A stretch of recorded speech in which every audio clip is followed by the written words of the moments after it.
আজকে আমরা বেগুন দাগার সহজ কৌশল শিখব। প্রথমে এমন করে একটা টান দিতে হবে, তারপর এরকম করে দুই সাইডে দিতে হবে, তারপর এই জায়গাতে এনে ফেলতে হবে।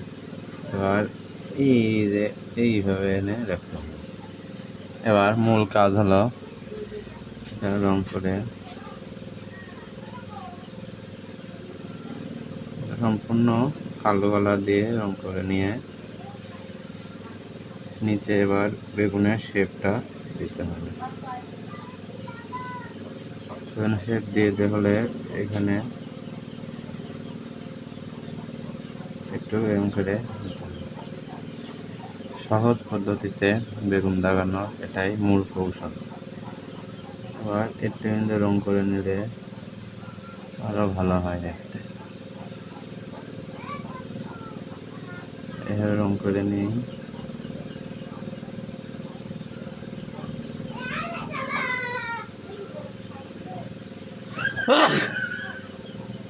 হয়ে গেল সহজে বেগুন দাগানোর কৌশল।